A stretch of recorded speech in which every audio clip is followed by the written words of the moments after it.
Shalom, selamat pagi Bapak Ibu dan Saudara yang dikasihi oleh Tuhan Yesus. Renungan kita pada pagi hari ini diambil dari kitab Kisah Para Rasul pasal 2 ayat 14 sampai 47 dengan tema menanggapi panggilan Allah. Jawab Petrus kepada mereka, "Bertobatlah dan hendaklah kamu masing-masing memberi dirimu dibaptis dalam nama Yesus Kristus untuk pengampunan dosamu, maka kamu akan menerima karunia Roh Kudus." Kisah Rasul 2 ayat 38. Dalam setiap zaman, Tuhan selalu memanggil orang-orang tertentu untuk membangun persekutuan dengannya.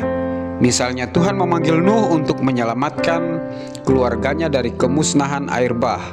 Tuhan memanggil Abraham untuk meninggalkan kampung halamannya dan sanak saudaranya untuk bersekutu dengan Tuhan. Tuhan memanggil Ishak, Yakub, Musa, dan para hamba Tuhan lainnya untuk membangun persekutuan dengannya dan menggenapi rencananya di setiap zaman.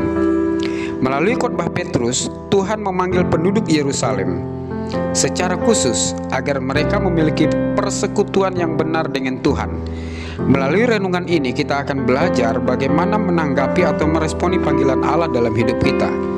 Yang pertama, percaya akan firman Tuhan. Kisah Rasul 2 ayat 16 sampai 31. Janji Tuhan melalui Nabi Yoel telah digenapi.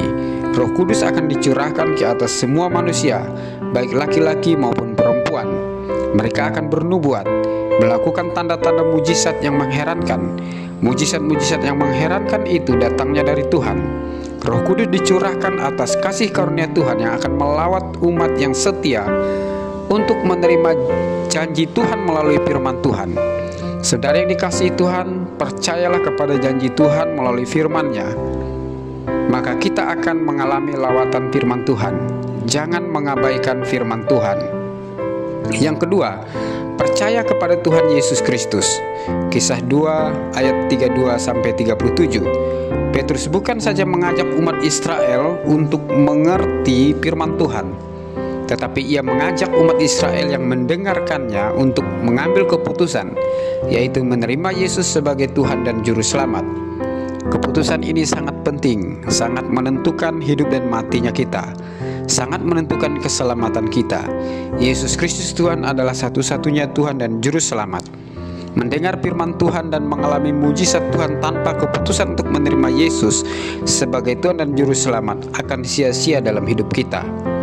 Yang ketiga, bertobat dan dibaptis. Kisah Rasul 2 ayat 38 sampai 40.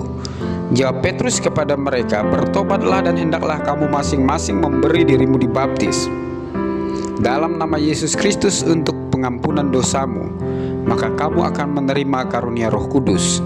Kisah Rasul 2 ayat 38. Bertobat artinya kita meninggalkan kehidupan kita yang berdosa dan berbalik meminta pengampunan kepada Tuhan. Menyerahkan hidup kita kepada Tuhan melalui baptisan, bahwa kita dipersatukan dengan Kristus melalui kematian dan kebangkitannya. Jika proses ini kita lakukan dengan setia dan penuh ketaatan kepada Tuhan, hidup orang percaya akan dipenuhi karunia Roh Kudus. Saudara yang dikasihi Tuhan Yesus, seberapa sering kita mendengarkan firman Tuhan dan pengajaran firman Tuhan di gereja? Sudahkah itu membawa kita pada keputusan untuk menerima Yesus sebagai Tuhan dan Juru Selamat, mengalami hidup persekutuan dengannya melalui kematian dan kebangkitannya, mengarahkan kita untuk hidup dalam pertobatan dan membenci dosa, serta mengalami pengampunannya? Hidup dalam persekutuan dengan Yesus akan membawa kita kepada karunia Roh Kudus yang akan memampukan kita bertahan dalam menghadapi tantangan. Tuhan Yesus memberkati. Amin.